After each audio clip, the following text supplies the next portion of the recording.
The last name whispered into Flora Vaughn's ear was always her own, a humiliation that chased her through the dusty streets of Columbia, California, like a relentless shadow.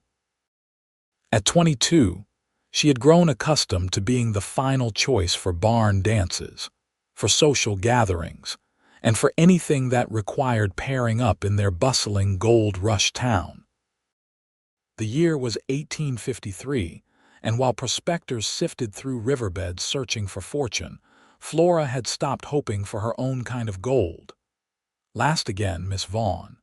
Mrs. Peterson smirked as she handed Flora the final basket for the town's Founders' Day celebration. "Don't worry, dear. Someone will choose yours eventually." The older woman's false sympathy stung worse than outright mockery. Flora nodded silently, accepting the woven basket with steady hands that belied the trembling in her heart. She had spent hours baking her special apple pie, the recipe passed down from her grandmother. The basket auction was the highlight of the spring festival, where men bid on picnic baskets without knowing which woman had prepared them. Only after winning would they discover their dining companion for the afternoon. "Thank you for the reminder, Mrs. Peterson," Flora replied, her voice calm despite the burning in her cheeks. She smoothed down her dress, a pale blue creation that she'd altered herself to accommodate her generous figure. At nearly twice the size of most girls in Columbia, Flora had learned to create her own fashions when the local seamstress claimed she didn't stock enough fabric for her needs. The festival grounds hummed with excitement as Flora made her way to the auction platform. Colorful banners fluttered in the spring breeze, and the smell of roasted chestnuts and cotton candy filled the air. Children darted between adults, their laughter rising above the cacophony of conversation and music from the small brass band. Flora placed her basket at the end of the long table, beside 20 others decorated with ribbons and frills. Hers was simple, a clean basket with a blue gingham cloth, but what it lacked in ornamentation, it made up for in contents. Besides her prize-winning pie, she had packed fried chicken, buttermilk biscuits, and strawberry preserves. As the auctioneer took his place, Flora retreated to the back of the crowd. She watched as the other young women of Columbia whispered excitedly, their eyes tracking eligible bachelors in the crowd. "Ladies and gentlemen," the auctioneer called out, his booming voice silencing the chatter. "Welcome to the 15th Annual Founders' Day Basket Auction.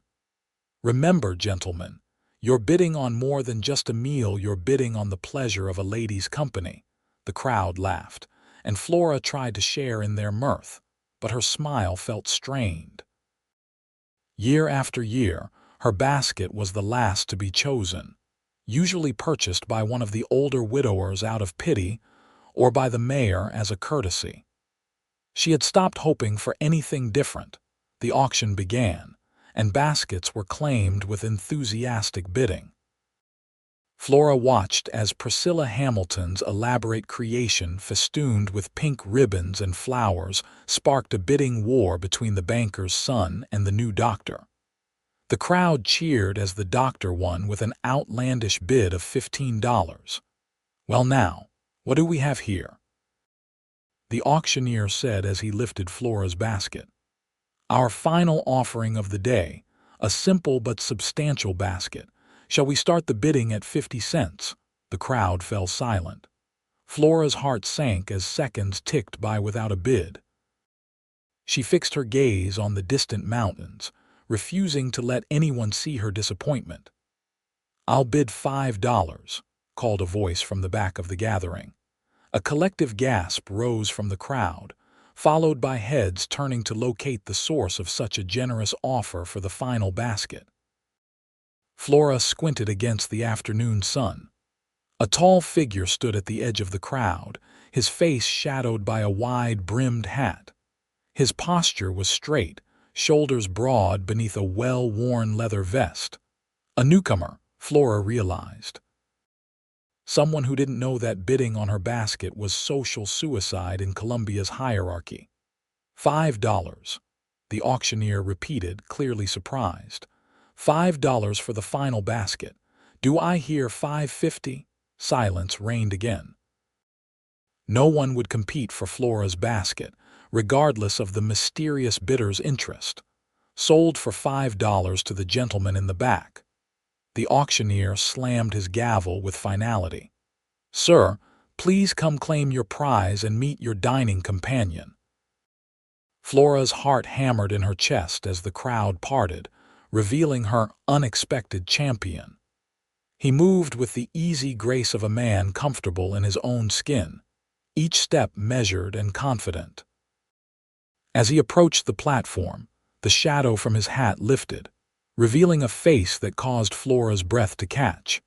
He was handsome in a rugged way, with tanned skin that spoke of hours under the sun, and a strong jaw dusted with stubble. But it was his eyes that held her clear, vibrant blue that seemed to cut through the crowd to find her. He couldn't be much older than 25, with laugh lines just beginning to form at the corners of his eyes. That would be mine, he said, reaching for the basket with a gloved hand. And your name, sir? The auctioneer inquired. Yates. Yorick Adams, he answered, his voice carrying a slight southern drawl that marked him as not from California. Flora stepped forward hesitantly. I'm Flora Vaughn. The basket is mine. Yorick turned, and when his eyes found her, something unexpected happened. Instead of the disappointment or masked disgust she had grown accustomed to seeing, his face broke into a genuine smile that reached all the way to those remarkable blue eyes. Miss Vaughn, he said, tipping his hat. It appears I've won the pleasure of your company for the afternoon. Shall we find a spot to enjoy this meal you've prepared? Flora nodded, too stunned to speak as he offered his arm. The crowd whispered as they passed, but for once, Flora didn't care what they were saying. For the first time in memory, she wasn't the last choice. She was the first and only choice of the most handsome man at the auction. They found a quiet spot beneath an old oak tree, away from the curious stares of the townsfolk. Yorick spread the gingham cloth on the grass and helped Flora sit before settling himself across from her. I hope you don't mind the location, he said, unpacking the basket with careful movements. I'm not much for crowds. It's perfect, Flora replied, watching in amazement as he handled her food with appreciation rather than the reluctance she had expected.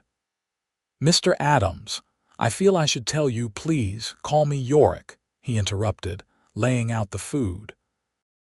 Mr. Adams is my father, and he's back in Tennessee wondering why his youngest son decided to chase gold instead of tending the family farm. A smile tugged at Flora's lips despite her nerves. Yorick, then, I feel I should tell you that you didn't have to bid on my basket. I know you're new in town, and you probably don't understand how things work here, but you think I bid on your basket out of ignorance. His blue eyes met hers, a surprising intensity in their depths. Miss Vaughn, I've been in Colombia for 3 weeks now. I've heard plenty about how things work here. Flora's cheeks burned with embarrassment. Then why, I bid on your basket because I wanted to, he said simply, cutting into the pie. He took a bite and closed his eyes briefly. And based on this pie alone, I made the right decision. This is remarkable. Thank you, Flora said softly, still uncertain. It's my grandmother's recipe. She taught you well. He continued to eat with obvious enjoyment, and gradually Flora's discomfort eased. They talked as they ate, and Flora discovered that Yorick had indeed come to California seeking gold, but had quickly realized that the easy pickings were gone. Instead, he'd found work at the livery stable on the edge of town, breaking horses and repairing tack. I've always had a way with horses, he explained, pouring her a cup of the lemonade she'd packed. They're honest creatures. They judge you by how you treat them, not by what others say about you.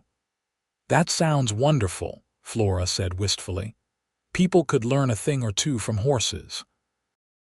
Yorick laughed, a rich sound that warmed Flora more than the spring sunshine. They certainly could.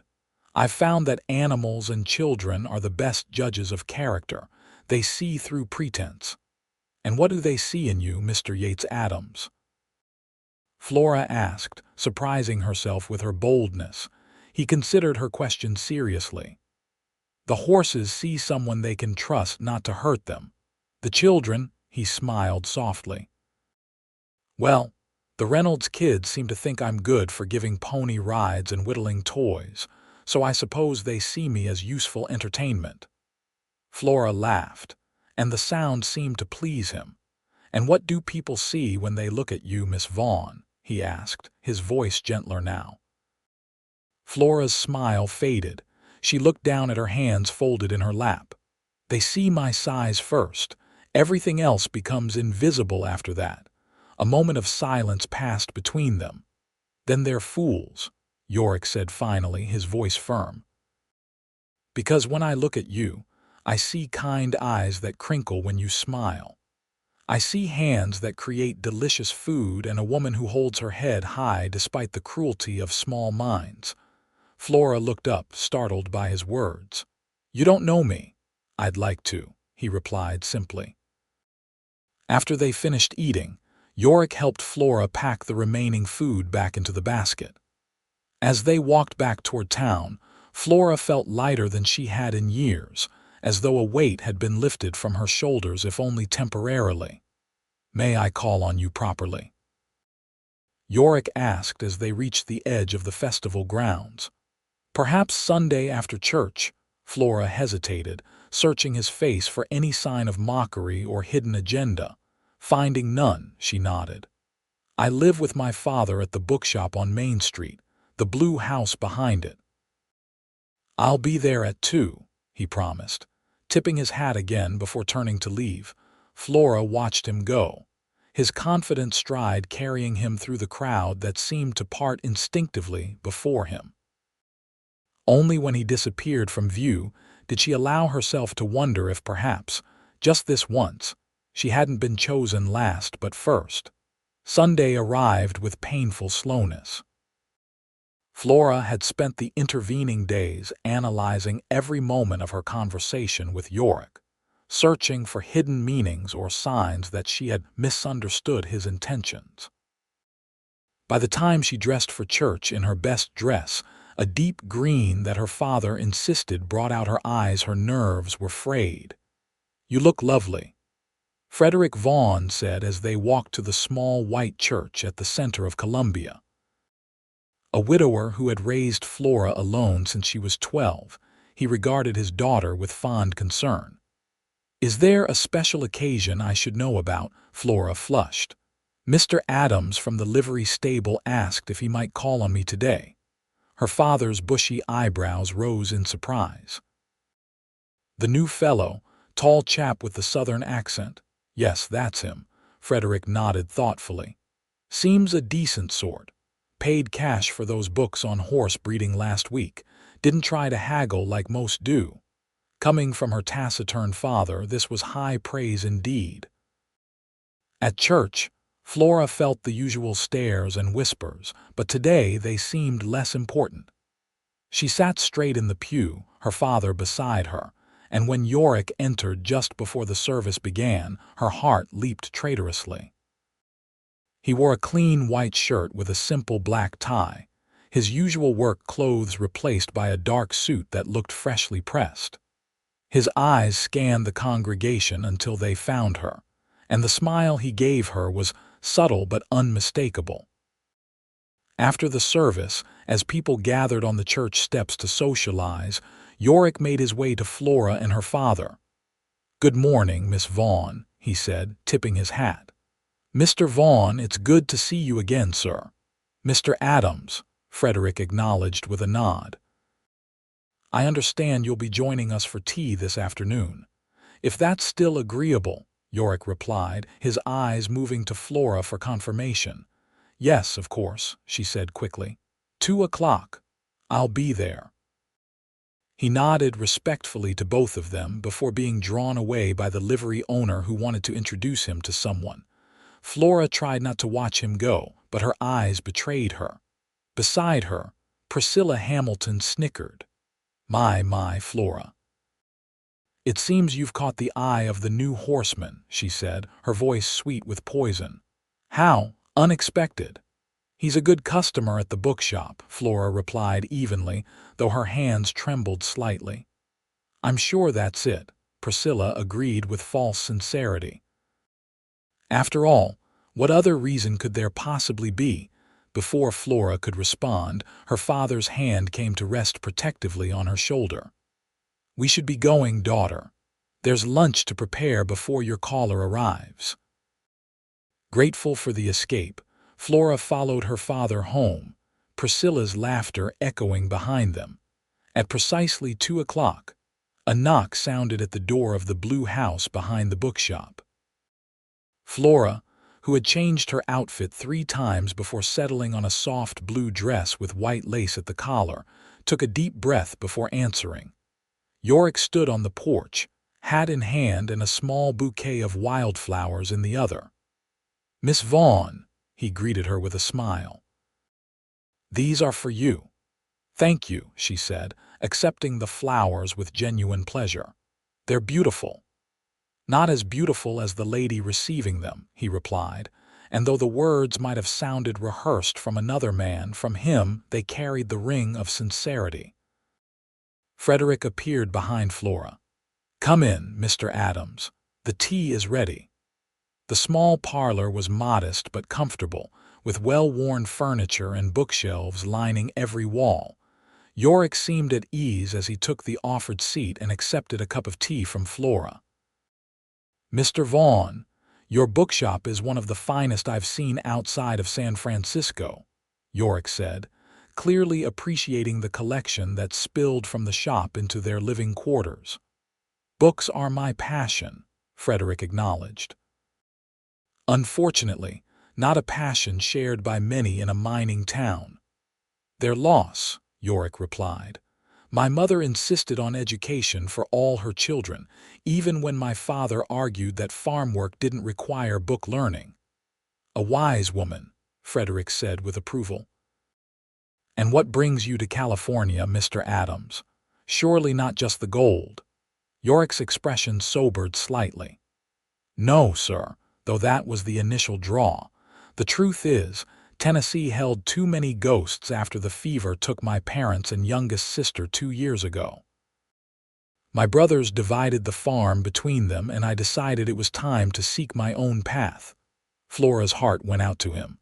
I'm so sorry for your loss. Thank you, he said quietly. It was a difficult time. But my mother always said that life is for the living, and she wouldn't want me dwelling in sorrow. Frederick nodded solemnly. Wise indeed. We know something of loss ourselves.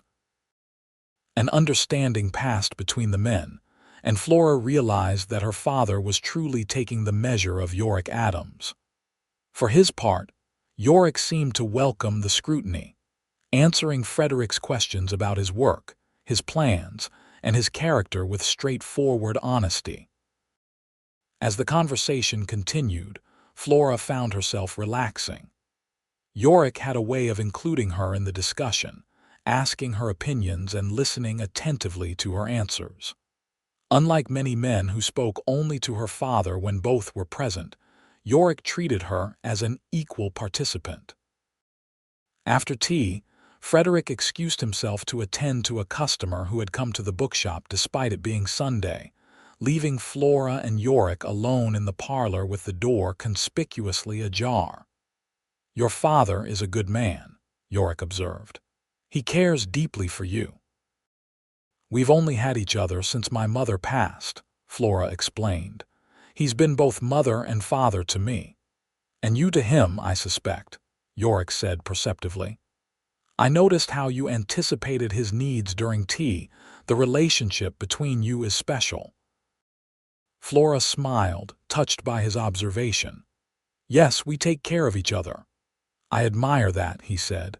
Then, leaning forward slightly, he added, "I'd like to be honest with you, Miss Vaughn." Flora's heart sank.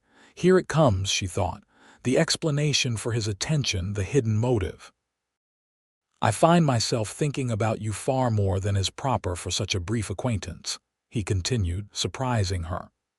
"Your kindness, your quiet strength, and yes, your beauty, have captured my attention in a way no woman ever has." Flora stared at him, speechless. "I know the people of this town have been unkind," he said softly. "I've heard the whispers, seen the looks, but I've never been one to let others form my opinions for me." "Why me?" Flora finally managed to ask. "There are a dozen pretty girls in Columbia who would be thrilled by your attention." Yorick's expression grew serious. "Because when I look at you, I see someone real. Not a painted doll or a silly girl with nothing in her head but fashion and gossip. I see a woman of substance in every wonderful way." His deliberate emphasis on the word made it clear. He was acknowledging her size not as a defect, but as part of what made her who she was. Flora felt tears prick at her eyes. "I'd like your permission to continue calling on you," Yorick said. "Properly, with your father's blessing." "I want to know you better, Flora Vaughn." The sound of her name on his lips sent a thrill through her. "Yes," she whispered. "I'd like that very much." When Frederick returned, Yorick formally asked permission to court his daughter. The older man studied him for a long moment before nodding. "You have my conditional blessing," Frederick said firmly. "Provided your intentions remain honorable and you treat my daughter with the respect she deserves." "I wouldn't dream of doing otherwise, sir," Yorick assured him. As Yorick prepared to leave, he asked if Flora might accompany him for a walk the following Saturday. "The spring wildflowers are blooming in the meadow beyond Miller's Creek," he explained. "I thought perhaps a picnic, if the weather holds." "That sounds lovely," Flora agreed, her mind already planning what she might pack for their meal. At the door, Yorick took her hand and bowed over it, a courtly gesture that seemed at odds with his usual straightforward manner. "Until Saturday, Miss Vaughn," he said, his blue eyes warm with promise. Flora watched him walk down the path, his tall figure silhouetted against the setting sun. Only when he turned to wave at the corner did she close the door, her hand still tingling from his touch. "He seems sincere," Frederick said from behind her, his voice gruff with emotion. "But be careful with your heart, daughter. Men can be fickle creatures." "I will be, father," she promised, though in truth her heart was already racing ahead of her caution. The week passed in a blur of anticipation. Flora saw Yorick twice, once when he came to the bookshop to purchase a volume of poetry, and again when she delivered a pie to the livery as a thank you for the wildflowers. Both encounters were brief, but charged with an energy that left her breathless. By Saturday, Flora had prepared a picnic to rival the basket auction offering. She dressed carefully in a yellow gown that brightened her complexion, pinning her dark hair in a simple style that nevertheless took an hour to perfect. Yorick arrived with a rented buggy, helping her up with strong, gentle hands. "You look like sunshine," he said appreciatively, and Flora blushed with pleasure. The meadow beyond Miller's Creek was indeed ablaze with wildflowers, purple lupines, golden poppies, and blue forget-me-nots carpeting the ground in a riot of color. Yorick spread a blanket beneath an old cottonwood tree, the dappled shade providing relief from the midday sun. As they ate, Flora found herself relaxing completely in his company. Yorick had a gift for storytelling, regaling her with tales of his childhood on the Tennessee farm and his journey west. He listened just as intently to her stories of growing up in the bookshop, encouraging her when shyness threatened to silence her. "I've never told anyone that," Flora admitted after sharing a particularly embarrassing incident involving a visiting author and a misplaced cup of tea. "I'm honored by your trust," Yorick replied, his smile genuine. "And I promise your secret is safe with me." After they finished eating, Yorick suggested a short walk along the creek. As they strolled side by side, their hands brushed accidentally. Flora felt a jolt of awareness at the contact but didn't pull away. The next time their hands touched, Yorick gently captured hers, his fingers intertwining with hers. "Is this all right?" he asked, his voice husky. Flora nodded, unable to speak past the lump in her throat. They walked in companionable silence, the warmth of his hand around hers more eloquent than words. When they returned to the blanket, Yorick hesitated before asking the question that had clearly been on his mind. "Flora, may I ask why you believe so little in your own worth? You speak of yourself as though you expect rejection." The directness of his question caught her off guard. Flora looked away, watching the water ripple over stones in the creek. "Experience is a thorough teacher, Yorick. I've been the last chosen, the reluctant inclusion, the pitied obligation for as long as I can remember." "Because of your size?" he asked gently. She nodded, still not meeting his eyes. "In a town like Columbia, where eligible women are scarce and men outnumber them 5-1, even I should have found someone willing to overlook my abundance. But I remain conspicuously unwanted." "Then the men of Columbia are blind fools," Yorick declared with such vehemence that Flora looked up in surprise. "Where I come from, a woman with your curves would be considered a blessing. My mother was a large woman and my father worshipped the ground she walked on." "Really?" Flora asked, hope flickering to life within her. "Really," he confirmed, moving closer on the blanket. "Flora, may I be bold?" She nodded, her heart pounding. "I find you beautiful, all of you. Your eyes that change from green to hazel depending on the light. Your smile that transforms your whole face. Your generous heart that cares so deeply for others despite how they've treated you." His voice dropped lower. "And yes, your softness, your curves, the way you move with such hidden grace." Flora felt tears welling in her eyes. No one had ever spoken to her this way.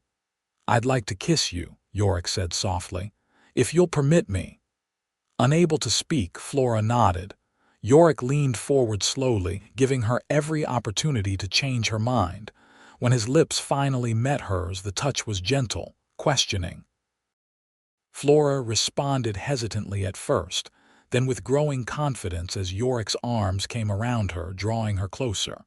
The kiss deepened, becoming a conversation without words. When they finally broke apart, both were breathing unsteadily. Yorick rested his forehead against hers, his eyes closed. "I've wanted to do that since the moment I saw you at the basket auction," he confessed. "I'm glad you waited until now," Flora replied, a smile in her voice. "Otherwise, Mrs. Peterson might have had an apoplexy right there on the festival grounds." Yorick laughed, the tension between them easing into comfortable companionship once more.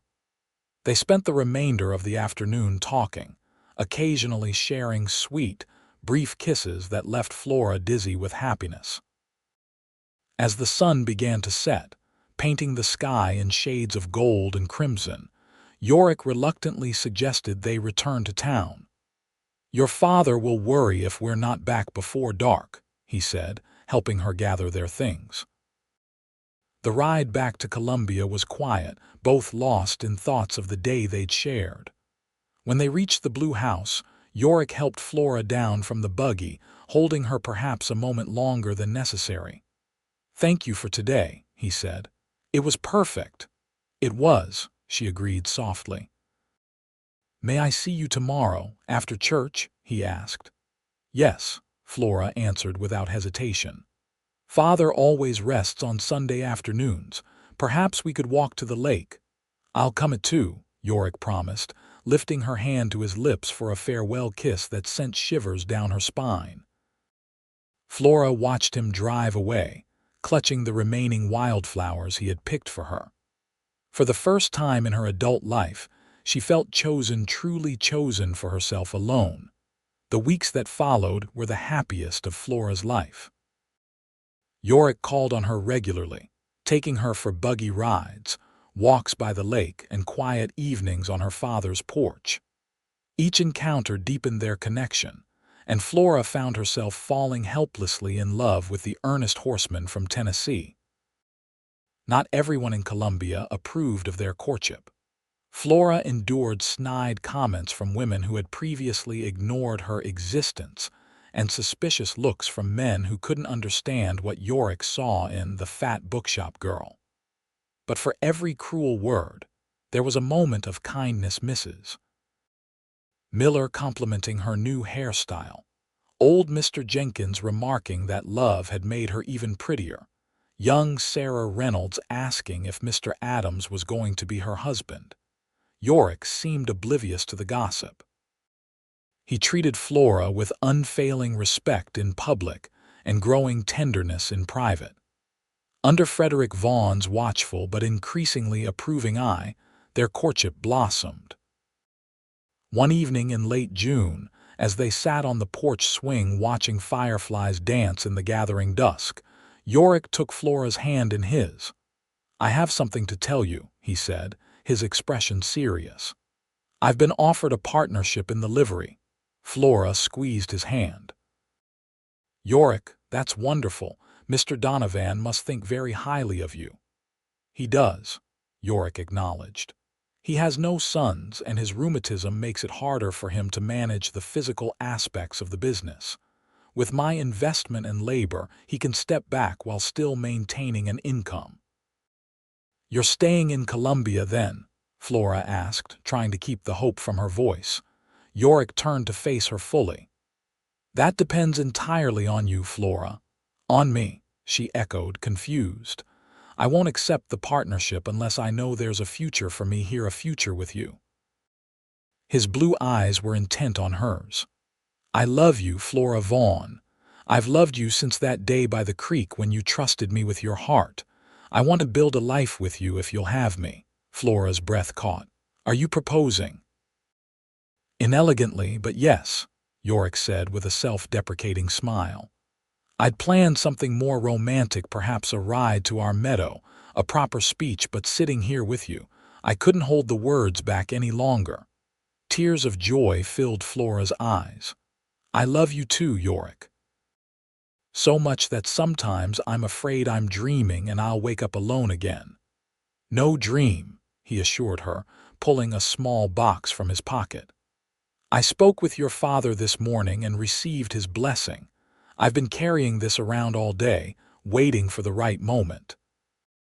He opened the box to reveal a simple gold ring set with a small emerald. "It was my mother's," he explained. "The color reminded me of your eyes." "It's beautiful," Flora whispered as he slid the ring onto her finger. It fit perfectly, as if meant for her. "Flora Vaughn, will you make me the happiest man in California by becoming my wife?" Yorick asked formally, his voice filled with emotion.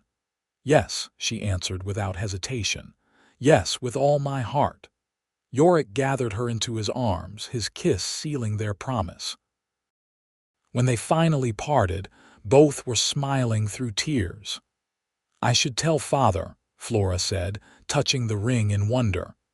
"He's probably watching from behind the curtain," Yorick chuckled. "But yes, let's share our news properly." Frederick was indeed waiting in the parlor, pretending to read but clearly alert for their return. When they entered hand in hand, Flora's ring catching the lamplight, he set aside his book with a satisfied nod. "I take it she said yes." "She did, sir," Yorick confirmed, his arm around Flora's waist. "You're looking at the happiest man in Columbia." Frederick rose to embrace his daughter. "And I'm looking at the happiest woman," he said gruffly. "Your mother would be so proud of the woman you've become, Flora." "Thank you, Father," she whispered, hugging him tightly. "When do you plan to marry?" Frederick asked as they sat down. Yorick looked to Flora. I'd like a short engagement, but of course it's up to Flora. Autumn would be beautiful, she suggested. Perhaps October, when the leaves have turned. October it is, Yorick agreed readily. That gives us 4 months to prepare and for me to build us a home. A home, Flora repeated, surprised. Part of my agreement with Donovan includes the parcel of land adjacent to the livery, Yorick explained. There's a grove of oaks and a view of the mountains. I thought we might build a house there, nothing grand at first, but something we can add to as our family grows. The casual mention of family of children sent a warm glow through Flora. She had long ago resigned herself to spinsterhood, to a life without the joy of motherhood.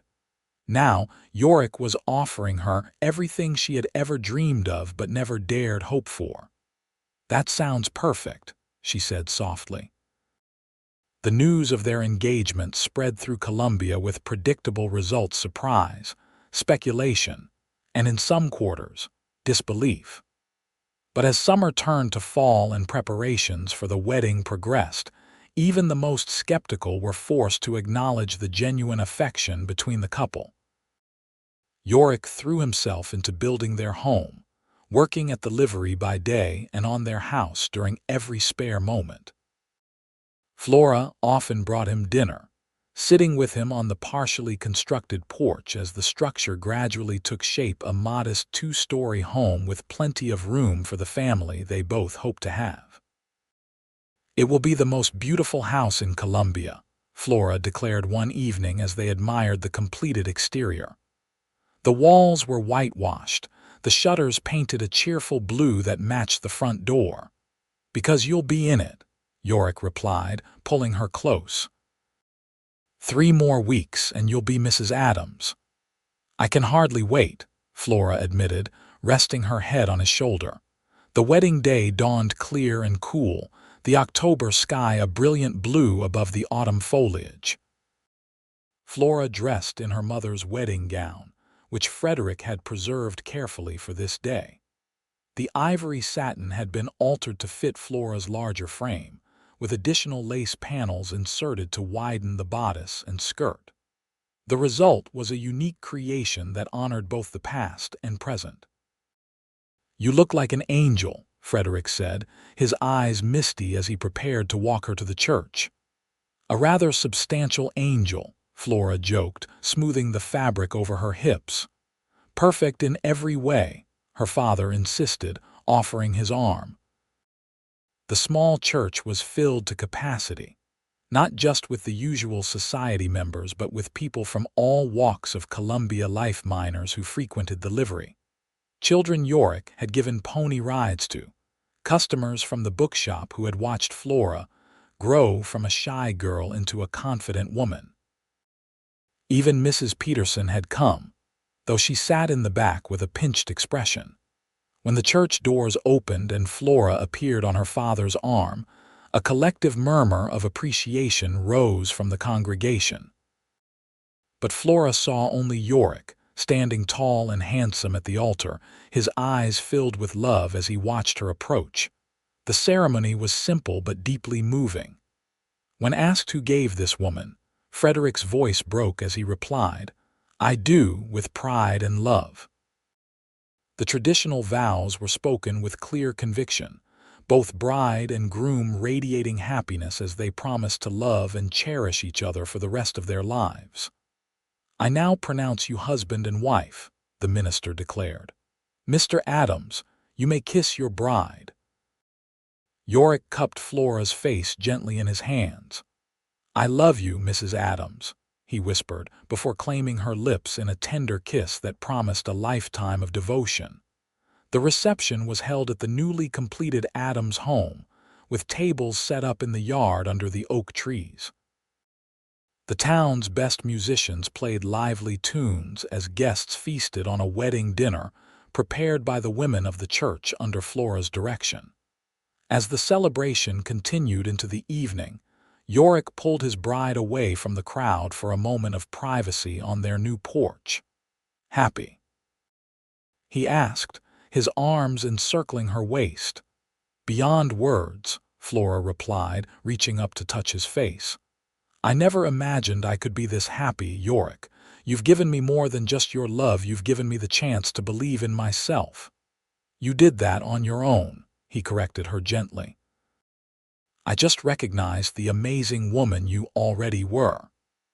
As the stars appeared in the darkening sky, the newlyweds bid farewell to their guests and closed the door of their new home, beginning the journey they would walk together for the rest of their lives. The years that followed brought changes to Colombia as the gold rush faded and the town settled into a quieter existence. The livery thrived under Yorick's management, expanding to include a breeding program for quality horses that drew buyers from as far away as San Francisco. The bookshop continued under Frederick's guidance, though he gradually allowed Flora to introduce innovations like a lending library and regular reading groups for the town's children. Their family grew with the birth of their first child, a son they named Frederick Yorick Adams, in the summer of 1855. The baby was robust and healthy, with his father's blue eyes and his mother's determined spirit. 2 years later, they welcomed twins, a boy and girl they christened James and Alina. Flora blossomed as a mother, her natural nurturing instincts finding full expression in caring for her children. Far from finding her size a hindrance, she discovered that it made her the perfect maternal haven, soft arms always ready for hugs, a comfortable lap for story time, strength enough to carry a tired child home from an outing. Yorick proved to be an involved and loving father, teaching his sons to ride almost before they could walk and treating his daughter with a tenderness that ensured she would grow up expecting respect from the men in her life.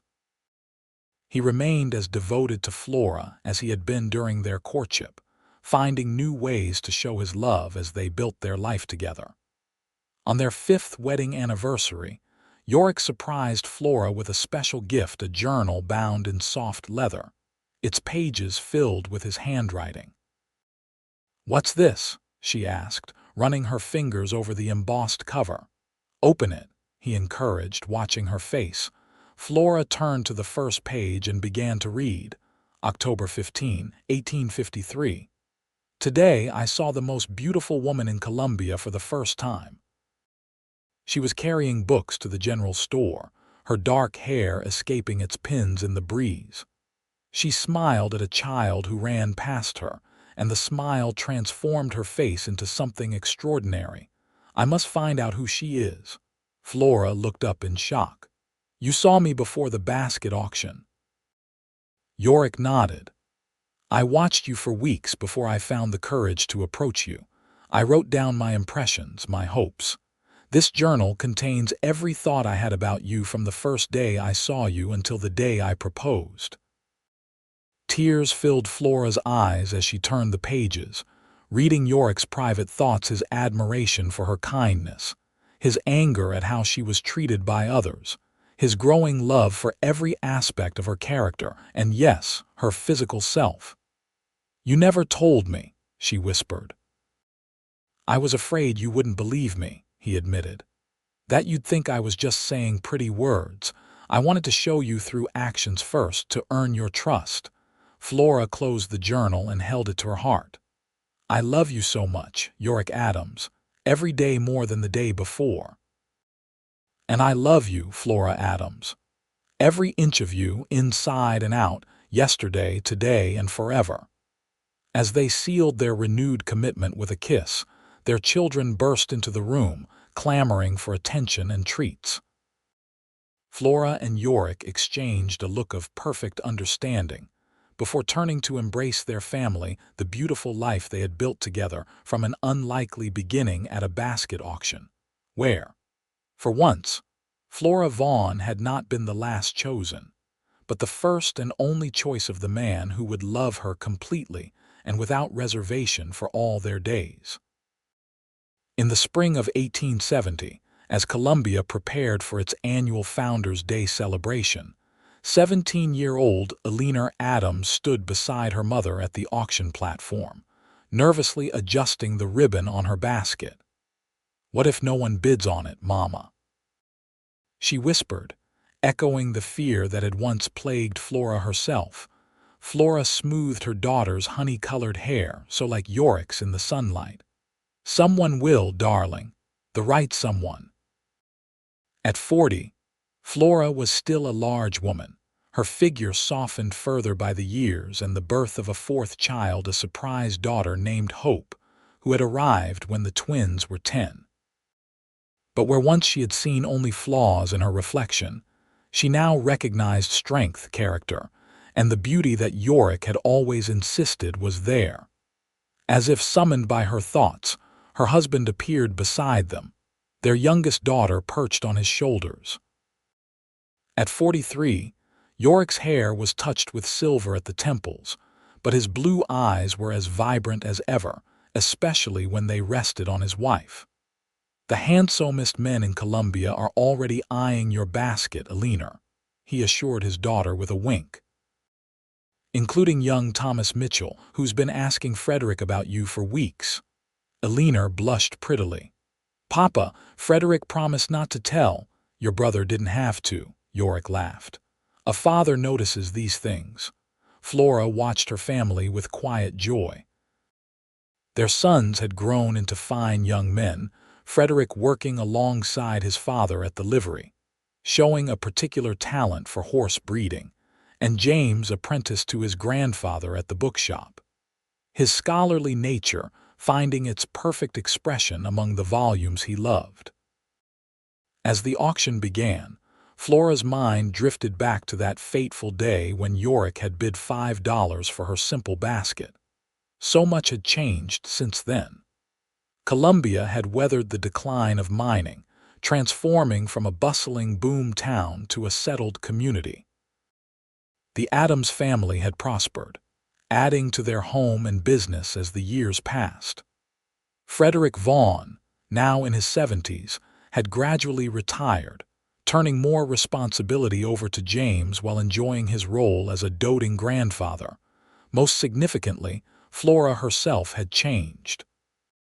The insecure young woman who expected rejection had blossomed into a confident matron respected throughout the community. She led the Ladies' Aid Society, taught reading classes for immigrant children, and had recently been elected to the school board, the first woman in Colombia to hold such a position. And through it all, Yorick had been her champion, her partner, her lover. Their love had deepened with each passing year, weathering the challenges of building a business, raising children, and the inevitable sorrows that life brings. They had lost a child, a son born too early, who had lived only long enough to be named and baptized William. They had supported each other through the grief of losing Yorick's brother to the war between the states, and had welcomed his widow and children into their home until they could establish themselves. Through joy and sorrow, triumph and struggle, their love had remained constant, a foundation that nothing could shake. $5 for Miss Alina's basket, the auctioneer called, bringing Flora back to the present. "Do I hear 6? She watched as her daughter's basket sparked a lively bidding war, eventually going to a flushed Thomas Mitchell for the princely sum of $12. "He must really like her cooking," Yorick murmured in Flora's ear, his arm slipping around her substantial waist. "Or perhaps he simply recognizes quality when he sees it," Flora replied, leaning into her husband's embrace. "Like his father before him." "Thomas Mitchell Sr. was always a man of discernment," Yorick agreed, referring to the town's banker who had been one of the first to welcome him to Colombia. "And his son appears to have inherited that trait." As they watched Alina join Thomas for their picnic, Hope squirmed to be let down from her father's shoulders. "Can I go play with Sarah's little girl?" she asked, pointing to a group of children nearby. "Stay where we can see you," Flora cautioned, smoothing her youngest daughter's unruly curls before releasing her. Alone for a moment, Yorick turned Flora to face him. Do you ever think about how differently our lives might have gone if I hadn't bid on your basket that day? Flora considered the question. Sometimes. But then I remember something my mother used to say, that certain souls are meant to find each other, no matter what paths they travel. I believe that, Yorick said softly. I would have found you somehow, Flora Adams. If not at the auction, then in the bookshop or on the street or at church. Our hearts were destined to meet. Such a romantic, Flora teased, though his words warmed her. Only with you, he replied, bending to kiss her lightly. Always with you. As the festival continued around them, they stood together in comfortable silence, watching their children, the legacy of their love, navigate their own paths in the world. Later that evening, as they prepared for bed in the master bedroom of the home that had grown along with their family, Yorick pulled Flora into his arms. "Do you remember what today is?" he asked, his voice husky in the lamplight. "The Founders' Day Festival," Flora replied, though she suspected he meant something more. "It's been exactly 20 years since I first saw you walking with those books," Yorick said, his hands moving appreciatively over the curves that had first drawn his eye. 20 years of loving you, and I'm still discovering new reasons every day." Flora's heart swelled with emotion. 20 years of being chosen first, she whispered, of being loved completely. "And that's a tradition I intend to continue for at least 20 more, Yorick promised, lowering his mouth to hers. As the lamp burned low, their love rekindled once again, the passion between them undiminished by time or familiarity. In Yorick's embrace, Flora was still the desirable woman who had captured his heart, her generous body a landscape he never tired of exploring, her spirit the perfect complement to his own. In the years that followed, Columbia continued to change. The railroad came, bringing new opportunities and challenges. Their children grew up, fell in love, married, and began families of their own. Frederick took over the livery completely when Yorick decided to focus on horse breeding. James inherited the bookshop when old Flora Vaughn passed peacefully in his sleep at the age of 82. Eleanor married Thomas Mitchell Jr. and moved to San Francisco, where he established a banking office connected to his father's business. Hope, the baby of the family, showed an independent streak that eventually led her to become one of the first female students at the newly established University of California. Through it all, Flora and Yorick remained the steady center of the family, their home a gathering place for holidays and celebrations. Their love story became something of a legend in Columbia, often recounted when young couples faced obstacles or when someone was feeling discouraged about finding love. "Remember Flora Vaughn and Yorick Adams," people would say. "True love sees with different eyes." On their 50th wedding anniversary in 1903, their children and grandchildren organized a celebration that brought together the entire town. At 70, Flora's hair had turned completely white, and her figure had settled into the comfortable roundness of an elderly matron. Yorick, 73 and slowed by arthritis but still straight-backed and blue-eyed, stood proudly beside her as they renewed their vows in the same church where they had first spoken them half a century before. "I have been blessed beyond measure," Yorick declared to the assembled guests, "to have spent my life with a woman whose heart is as generous as her spirit. Flora has been my first choice every day for 50 years, and if I had 100 lifetimes to live, I would choose her in every one of them." Flora, never comfortable with public speaking even after years of community leadership, simply said, "Yorick taught me that being chosen first by the right person is worth a lifetime of being chosen last by everyone else. Our love has been my greatest joy and my most profound education." That night, as they sat on the porch of the home they had shared for so many years, Yorick took Flora's hand in his. Though both were gnarled with age, they fit together perfectly as they always had. "No regrets?" he asked, a question he had posed on every anniversary since their first. "None," Flora replied, the answer unchanged in 50 years. "Every day with you has been a gift, Yorick Adams." "Even when I was stubborn and difficult?" he asked with a chuckle. "Especially then," she said, squeezing his hand. "Because that's when I most clearly saw your heart always trying to do right, always putting our family first." They sat in comfortable silence as twilight deepened around them. The town below was now lit with electric lights instead of gas lamps, automobiles occasionally rattling along streets once dominated by horses. The new century was bringing changes faster than either of them could absorb. But in their home, on their porch, time seemed to stand still. "I think about that basket auction sometimes," Yorick mused. "How nervous I was to bid, how afraid you might reject my company." "And I remember thinking you must have been new in town," Flora replied with a soft laugh, "that you didn't know any better than to choose the fat girl's basket." "I knew exactly what I was doing," Yorick insisted. "I was choosing the woman I would love for the rest of my life."